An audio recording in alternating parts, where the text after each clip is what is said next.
This episode of Sports Spectrum's podcast is presented by our friends and our partners, Compassion International. We love Compassion. The work that they do is so important, releasing kids from poverty. And we've been in this campaign now for a year and a half or so since the pandemic hit with Fill the Stadium. And I hope you all have checked out fillthestadium.com because it is amazing to see that Compassion saw 70,000 kids potentially left without sponsorships. And then we're talking not just 70,000 kids, but their families. And they said, no, we can't let this happen. And so they stood in the gap and our pro athlete friends joined in and we were going to fill this stadium, 70,000 kids. I mean, we're talking about millions and millions and millions of dollars that needed to be raised to fund these children.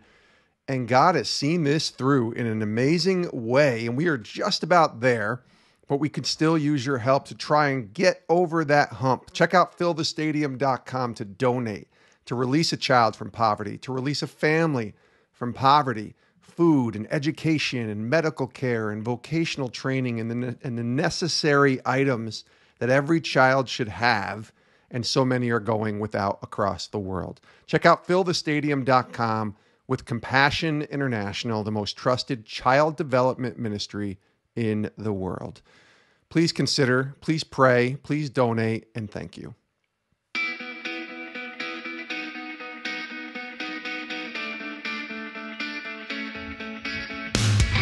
Welcome to Sports Spectrum, where we bring Jesus back into the conversation. Here's your host, former ESPN producer, Jason Romano. And welcome everyone to today's show. I am Jason, and this is the Sports Spectrum podcast. We have a great conversation coming up with Anita Howard, one of the more up-and-coming coaches that you need to be thinking about when you're watching women's college basketball. Anita is with Georgia Southern. She's doing incredible work there, and she is awesome. I can't wait for you to hear her story. She is the kind of coach that I would want my daughter to have as a coach if she were playing college basketball. Before we get to Anita, I want to remind you of our Sports Spectrum website, sportspectrum.com. A great place to go for all of our content, bringing Jesus back into the sports conversation. You can read articles there. You can read devotionals there. You can listen to podcasts there, all for free at sportspectrum.com. And when you're there, we got a free gift for you. All you got to do is sign up for our weekly newsletter. You click that newsletter icon at the top. You put in your email address and you'll sign up for Sports Spectrum Weekly, which is our newsletter that comes every Wednesday morning into your inbox, just updating you on all that we have going on at Sports Spectrum. But when you sign up, we're going to send you a free gift, a 10-day daily devotional that, again, is for free and available to you when you sign up for the weekly newsletter. And it's a devotional. This is what makes it so unique. It's a devotional written by professional athletes. They wrote these devotionals, 10 days, written by pro athletes for free when you sign up for the newsletter at sportspectrum.com. All right, Anita Howard is our guest today, Georgia Southern women's basketball coach. She has been on this coaching journey for a while. She also played college ball at Fort Valley State. She was the SIAC Defensive Player of the Year. All 3 years she was there. She then transferred to Armstrong State and led that club to their first NCAA championship appearance. She's been coaching for a while. She's gone through the high school ranks, the Division III ranks, the Division II ranks at Salem College and Columbus State. And then in April of 2019, she was named as Georgia Southern's first ever African-American female head coach. And she's doing great things there. She's a great leader. And I'm always looking for people who are leading with God in front. That is Anita Howard, and her story is fantastic. Take a listen to Coach Anita Howard from Georgia Southern right now on Sports Spectrum.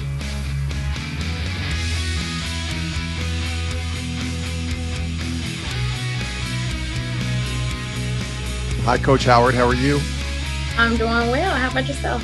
I'm great. It's so good to have you here on Sports Spectrum with the intersection of sports and faith. I thought we'd start on the sports side a little bit with the basketball season having just started, and we're excited about another college hoop season. I'm very curious when I talk to coaches. I wonder how they are on game days, because some are very calm and find peace and kind of poise, and others are really anxious and just kind of wanting to get this thing rolling and get it going. How do you find yourself on a game day? Is it more peaceful or kind of less at peace? No, being a head coach for some time now, I have grown from that anxious coach on game days to now I am a little more relaxed, a little more calm. But with that, everyone knows don't bother me on game day. So I can stay in that peaceful and calm mindset. I want my assistant coaches to handle anything that our young ladies may need. I kind of have the same ritual and routine every game day, whether it's a home game or away game, to keep that peaceful mind. And, I think that the better head coach in me is more when I'm peaceful and calm versus, anxious and kind of a little giddy. And so, I like to be relaxed and laid back on game day. So what is that routine you describe? You say, I kind of do this routine every game day. What is that? And maybe how it's evolved, you said, from that anxious coach when you were first becoming a head coach to now. Yeah. So early on, I used to always try to handle everything. So whether I check in on the players, on game day, and then I realize, somebody's missing a sock. And so now I'm worried about a sock, and I'm worried about all the little silly things that a head coach shouldn't have to worry about. So that's why I've kind of tasked those things to my assistant coaches on game days and say, hey, just bother me if there's some, big time emergency or our athletic trainer has to pull someone on game day. But what I like to do on game day is I literally, for home games, I don't come into the office. So I stay away. So there's no work. And I usually just watch game film, whether it's of ourselves or our opponent. And I do that on game day because I feel like sometimes God may give me something that I've missed over the week of looking at film. And so sometimes, I find that kind of like in the midnight hour, I find that last little adjustment that I might want to make that day. I'm a gospel music person. And so I like to praise and worship. I listen to the same gospel playlist. So I don't change it up. I might add some songs to it every now and then, but it keeps me in that peaceful, calm mindset. So I don't like to listen to the rap or the hip hop or anything like that. I like my gospel. And then when I arrive to the gym, I make sure I speak to everybody and I go straight to the locker room. So again, keeping my sanity kind of sane, I go to the locker room, turn my gospel back on, and then I prepare to get dressed, So I do everything the same exact way. I know the time when our young ladies come back to the locker room. I know the time where I have to go out and do the pregame chat with our sports information people. And then I literally walk onto the court with almost a minute on the clock. So my head has been cleared up until literally the anthem or game time. So people always say I walk out with just minutes or seconds to spare. I literally walk onto the court and I'm locked in and I'm focused and I hadn't been bothered all day. So in games, obviously, if it's a game that's going really well for your team or a game that's not, does your demeanor change, or are you reacting? Do your emotions react to how the game's playing out, or do you kind of find yourself, as you've evolved over these years, being able to kind of handle the highs and the lows in a similar way? Yeah, of course that has evolved. So it's funny, early on, I learned from the coaches that coach me. Sure. And so I thought you had to be this, this high intense anger, just anger about everything. And I realized I actually like teaching more. And so I like when the game gives you kind of something where you have to adjust in the moment. And so it's almost like a puzzle. You got to figure out which piece goes where in the moments, in a moment's notice. But I am animated though, but in a good way. So I feel like as a former player now turned coach, I'm playing the game with my athletes. So if there's a big, we don't say an and one play, we say a give me one play, because you got to make the free throw for it to be an and one. So if there's a big give me one play, if the defense, got a kill and got stops, I feel those emotions with my players. But I also understand as a former player that, players get on themselves more than the coaches do. And so as a coach, you got to be a little cognizant of not kind of taking them out their game in the moment. So I want to be able to get on them, but also meet them where they are so that I can keep them engaged. But, I'm up and down the sidelines. I'm hooping and hollering. I'm telling players, she can't guard you, So, I like to hype things up, but for the most part, as a coach, I'm pretty even keeled. I jokingly told our sports information, they needed a picture of me smiling during the game. And I noticed every picture they have, I'm like super intense. And so I was like, I got to change that a little bit because I'm really not that intense is just, I guess that's my game face. And so they always capture my game face.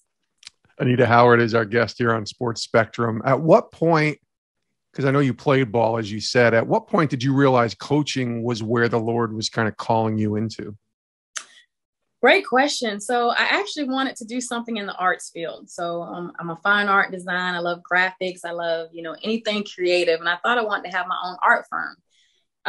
And so when I finished school and graduated, I actually moved down to Florida, and I was a photographer, and I was going to be this great, just starving artist. Then a hurricane hit. And so I had to move back home, which then was Savannah for me. And I started coaching some AAU basketball, just because I had a good friend who was coaching, Tony Gore. And, I realized that, as a former military brat, I loved the moving around. And so basketball kind of gave you that aspect of being able to travel, whether it was going to different cities or venues, with games and stuff and tournaments. And I like that part. And I also like, being able to help young ladies through the sport. And so everything I wanted to do, because as a coach, I was able to do graphic arts with my, camp flyers and, different things like that for social media. So I still can use my art. I still could travel. And then I still could bless young ladies with an opportunity that, basketball afforded me. And so everything that I've wanted to do was wrapped up inside this orange ball. Like I always say, basketball is the gift of the globe. It gives back to young women all the time. And so when I coached AAU, we had a really great AAU program, number one in Georgia. And Winston-Salem State coach saw me and asked me if I wanted to coach at the collegiate level. I hadn't really thought about it. But I was like, you know what, if you want to be the best, you got to coach the best. And so trying to be at the best level. And I thought the college basketball would be that very next step. And so it wasn't something that I knew I wanted to do. It did kind of just grow on me. And I was able to do everything I wanted to do through the game of basketball, whether it was, art, ministry. And then I guess, as a point guard in high school and college, you become that general on the floor. They always say that's the coach on the floor. It was something that came natural to me. And so my mom always said, if you want to have a job, then, go get somewhere you can clock in. But if you want to live your life, do something that you'll do for free.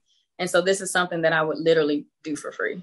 Yeah, I can completely relate to that for sure with the role that I have. I'm wondering where you are now. Do you get to scratch and check out that creative art itch that you might have? Do you still get to dabble in that world because you're so entrenched, obviously, in the job that you have, and you're also a wife and a mom, like all of these things? Are you still able to kind of scratch that artistic itch a little bit? Yes, I actually am. I still design things. It's funny because we have a whole marketing department. They do a phenomenal job. But, you always think your stuff is the best. And so, I'm able to do camp flyers, graphics that we send out to our recruits, things that we post out on social media. And then, of course, all my coaching colleagues know that I, know how to do logos and things. And so they ask me to do different things. Jackie at Furman, the head coach at Furman, they just did a phenomenal hoops and heels event. And so I did the logo for her in that event. But so I'm able to still kind of stay connected. It's not as much as I would want, but it allows me to kind of do some creative things. And then, of course, my husband lets me change the house up a little bit so I can get my interior design out the way. I can change the locker room whenever I want, the office. And so I'm able to stick to my art side in different ways in the business. So you're in this business as a coach, and I'm always fascinated because you're also a mom. You got 3 kids, I think I saw, and your husband, Theo. How are you able to kind of do all this? Because that's a lot for any person to have to take on, but for you in the demanding world that is college basketball and coaching, you got to find that balance there somehow. How are you able to find that, or how have you been able to find that? Yeah, it's taken a lot of practice and time. So I've messed up a lot and figured out how to do it the right way. We do have three children, and they're older now. Our youngest is about to be 20 here, so we'll be 20, 22, and 24. And we did some things the wrong way, where we put the job in front of, everything. And so that's one of the things that me and my husband have decided to live by is God, family, job, in that order, no matter what's going on. And so, of course, as a head coach, that is a little more easy to kind of juggle a little bit. My husband's also a women's basketball college head coach. And so that has been interesting. But we always said, if we can put God first, family second, everything else really didn't matter, because in this business, you can be here one day and then gone the next. And so we had to make sure we kept the main thing at the main thing. But our children played sports. And so they kind of understand, just because they were really, passionate about their different sports. We had 2 play basketball, 1 play soccer. He just decided he wanted to be a little bit different. And so they understood that, to be good at what we want to do, and mom as a coach, that we had to put in the time. And so they've grown up around all of our teams. And so they are become part of the family. As coaches, you always tell your recruits, you're trying to build this family aspect of having a family culture. And so having the kids and your husband around the program, every program that I've been a part of, has been a joy, because now I don't have to separate the two. It's almost like one big mixed blended family. And so along the way of my coaching journey, that's what I realized is, I don't want to separate the two. And so, we might have some of my teams go see my kids play a soccer game or a basketball game, or, have the kids in the locker room, or, over at the house. And so we didn't separate the two. We just blended everything together. So my wife and I have completely different careers, completely opposite in so many ways. We've been married 22 years, so we've made it work. Congratulations. You are married to a coach, and you're a coach. Like, how have you guys made that part of it work? Because it's got to be maybe I say it's got to be challenging, but you might just say, this is just who we are in the life that we've lived. But how have you made that work, being married to a coach and you being a coach yourself? Yeah, he just has to live by the rule of happy wife, happy life. I know that rule. That's what's worked for 22 years, Anita. No, it's been challenging, but it's also had its ups and downs. And so initially he did work with me. And so that was a little easier because he was my recruiter. So, he would work with me, we'd be together, take road trips together. Now that he's his own head coach, it has, strained us a little bit, because now I want to watch my film or my game film or practice film, and he wants to watch his game film or practice film. And so, it's a blessing and a curse, because you have 2 coaches' eyes on things, but it does strain the marriage if you don't put the main thing in as the main thing. And so we've decided that we would take what we call as a family timeout if we need it, and just be husband and wife instead of coach and coach. But it's taken some time to get used to, but we both love the game of basketball. And so we both love each other. So we make it work. No, that's good. I like that you went the 20-second timeout motto on the family timeout. It's a little more than 20 seconds, I presume, right? Yeah, it's probably more like an extended media timeout sometimes, or just, let's just take it's our bye week. We're not doing anything basketball related. Let's, watch a movie, have a date night, something. But it is good when we can sit down and watch each other's games. It's funny because, of course, he thinks he knows more than me as a basketball coach. And so when we get into our coaching arguments on why did we run this press versus this press, or how should we rotate, sometimes we got to call a timeout and say, you know what, you run your stuff how you want, I'll run mine how I want. And we just agree to disagree. No, that's good. You talked about the main thing being the main thing, and I'm assuming and remembering what you said earlier about God first being the main thing. Where does the main thing become the main thing for you, Anita? How does your faith evolve to the point where you say, okay, I'm in on this. This is my personal faith in the Lord, and I want to make it mine, and it's a priority. When does that kind of happen for you? You know what? It happened later than I had liked. I was raised in the church. My grandma went to church. Mom, dad went to church. And so I grew up knowing, that who my father is, who my actual father is. But, of course, as you grow up in life, you take your own journeys. And so I remember my first head coach job. I thought I knew everything and I could do it myself. And it's crazy how God just kind of just takes something out to show you, okay, I'm still here and I'm the boss. One of my best players, she became ineligible. And so I felt like my whole season was going to be over, and I really just started to pray for her to be eligible. But I felt kind of bad because I'm praying for her to be eligible, not knowing that God ordained that to happen anyway. How it happened, it was set up because we realized we were actually better without her. And when we got her back, it just propelled us to be even better. And so I didn't think that way myself initially. And so when I got back to being deep into my faith, I realized that even when I thought I didn't need God, he was there the whole time.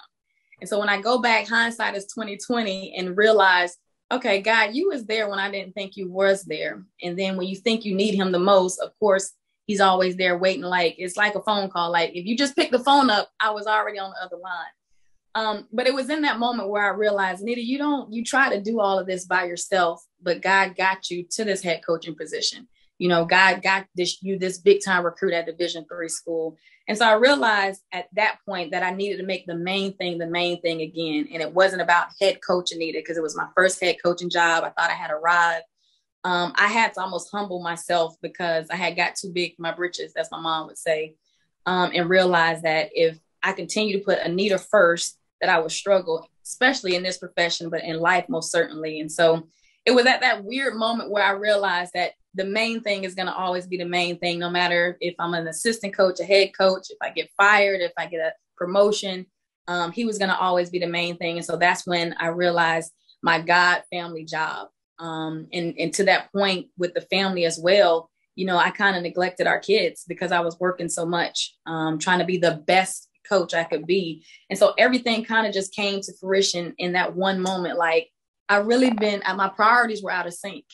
And at that moment, I was so stressed. I didn't feel right. I couldn't sleep, eat. And I just was trying to figure it out myself. And so when I realized to put the main thing back in the main thing, that's when everything got easier for me. We actually won a championship that year. The young lady was back-to-back player of the year in the conference. And so everything began to just work out for the good. And I didn't have to work as much because I made the main thing. And so from that moment on up until this point, I kind of didn't want to put my religion into my career, but, because I am the lead of the program, I felt like it would be okay that if I led with God first. And so, you'd be surprised how many people, don't know God. And so that you might be the only person that they meet, or you in a prayer that you say in a locker room, that might be the only time they hear a prayer. And so, I just started to, not be overbearing with it, but just put God into everything I did. And it has helped throughout the years. Yeah, I have to imagine.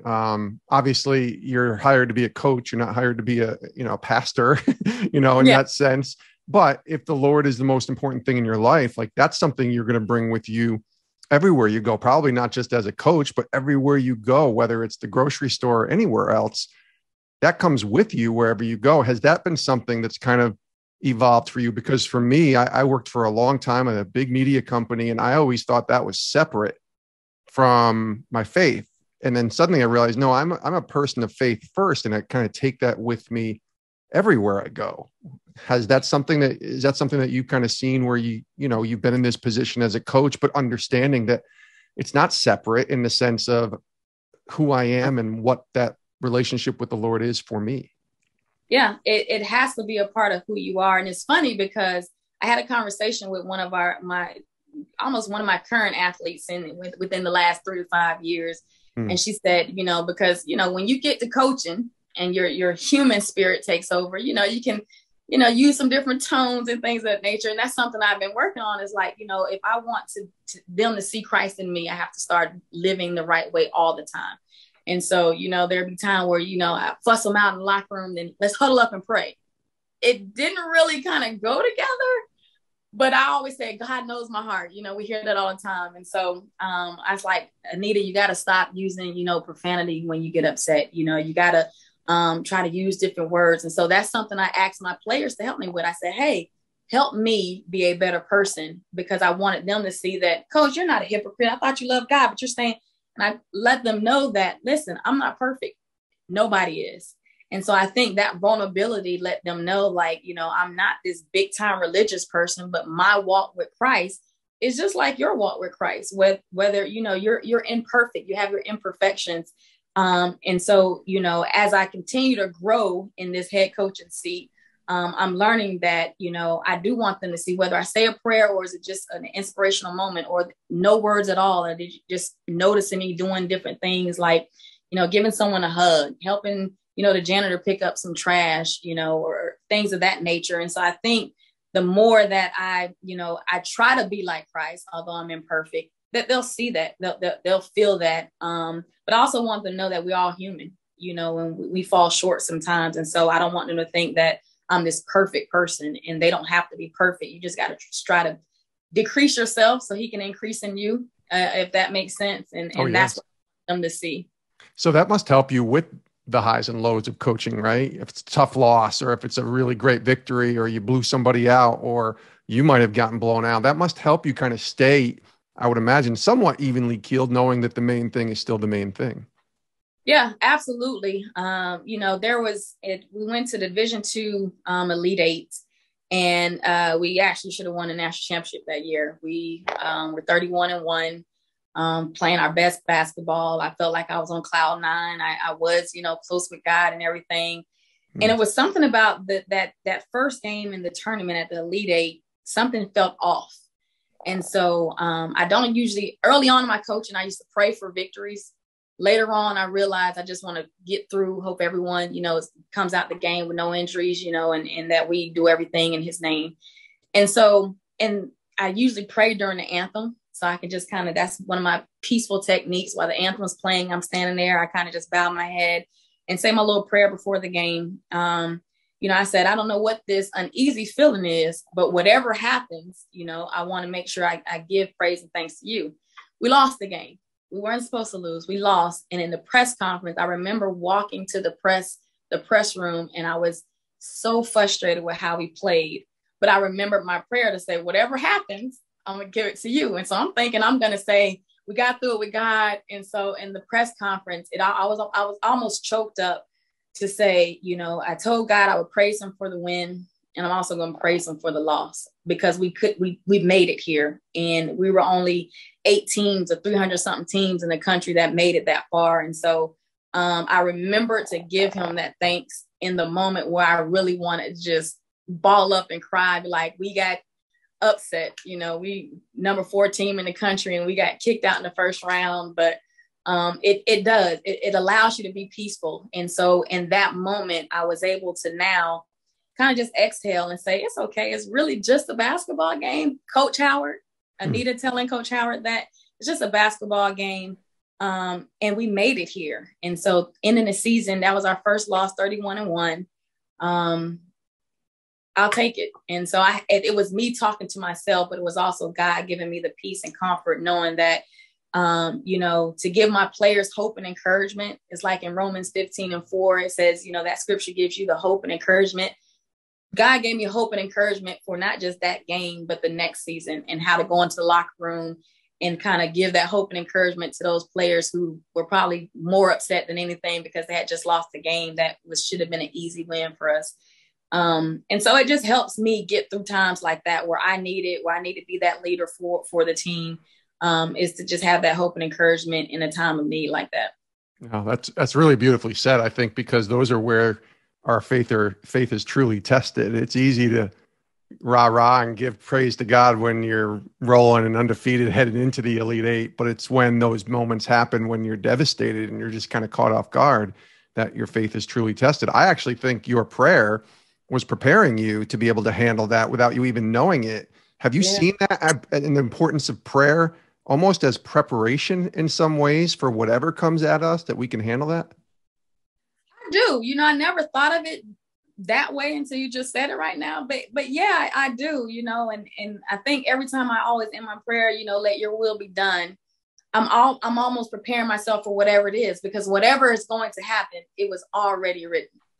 And so he knows it. He knew it. He sees it. He made it happen. And so whatever you want, God, let your will be done, and I'll be perfectly fine with it. And sometimes it's something that I'll be like, that's what you want to happen. It's the most dangerous prayer we pray, Anita. Let your will be done, because it takes us out of the equation, right?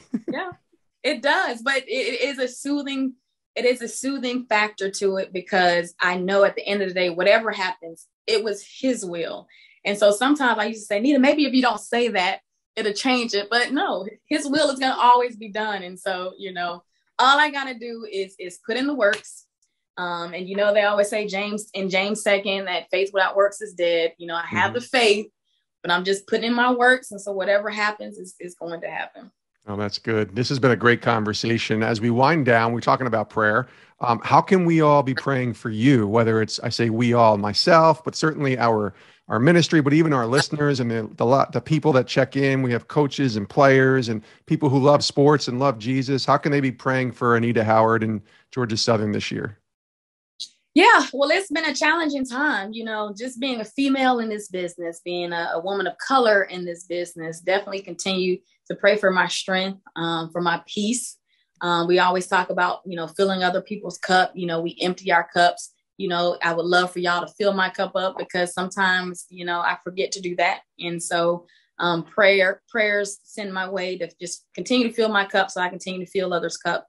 And I want to be not necessarily a servant leader, but a sacrificial leader. I think that's one of the things that I'm challenging myself to do is I think, I got that servant leadership thing down pat, but how can I sacrifice things for the sport, for my family, for my team, for our department? How can I sacrifice more of me to look more like him with this platform? And so if you continue just to pour into me behind the scenes, sometimes my mom says all prayer is not good prayer. So make sure you send up those good prayers for me.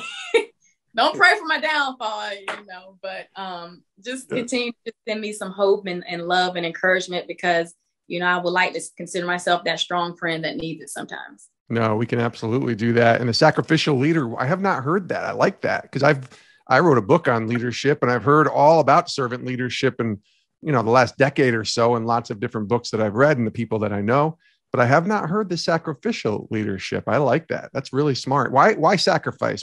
I know I said that was the last question, but yeah. I just, one more real quick. Why sacrificial leadership versus servant leadership? Because I think with the servant leadership, you're able to give of you, right? Yeah. But if you're sacrificing something, so something that means that's important to me, something that, is instilled in me that I can give up for the greater good. That's something that I'm challenging myself with, because like I said, I have our players get out there and do community service, to give back to community. But what is something that I can have them do that is a little more sacrificial than servanthood? So I want to just dive deep into that a little bit. I don't know how that looks. So if we can pray for that, that's what I'm challenging myself to be, as a sacrificial leader and not just a servant leader. No, we absolutely will pray for that. Anita Howard, thanks for being here. This is fantastic. All the best for a great season this year for you guys, and continued success. And hopefully we'll have you back on again sometime. Thanks for joining us. I appreciate it. Thank you, Jason. And many thanks to Anita Howard from Georgia Southern for joining us today on Sports Spectrum. She's got a great story. You can follow along with her on Instagram and on Twitter. Let her know that you heard her story here on Sports Spectrum. We appreciate Anita for being here and wish her all the best in this upcoming season. We thank you as well for tuning in. Make sure you go check out our website, sportspectrum.com. Again, there's tons of free content over there.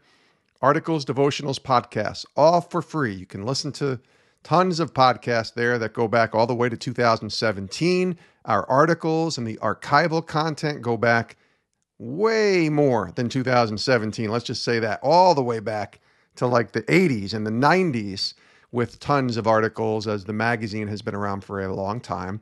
And then, of course, our devotionals, Monday through Friday, 6 a.m. Eastern. There's a devotional right there that you can spend a couple minutes each day reading and kind of growing in your faith, or supplementing your time with God, whether it's prayer or Bible reading time. Our Sports Spectrum devotionals can be a unique way to supplement your faith, or maybe you can share that with a teammate, with a friend, with someone on your work staff, whatever it is. Maybe those devotionals will be something that you can encourage someone else with each and every day. You can follow along with us on social media as well, on Twitter and on Instagram and on Facebook. Of course, we have our YouTube channel where you can watch a ton of content there, different testimonials and stories. So anything that you want Sports Spectrum related, we're out there. And really what we look at with our ministry is that we are a resource for you to grow in your faith, but really a resource that you can share with someone else who, as Anita Howard put it in her interview, may not be as close to God. Somebody that, doesn't know God, or maybe has never heard about a prayer or heard about a story or a testimonial. Take this podcast, take any of our content on our website and share it with someone else and use it as a way to encourage someone in the gospel of Jesus Christ. Because that's what we're about here, bringing Jesus into the conversation, keeping Jesus into the conversation, and having him increase and all of us decrease. Thanks for tuning in, and we'll see you guys next time right here on Sports Spectrum. Have a great rest of your day. Please do stay safe, and we'll see you next time.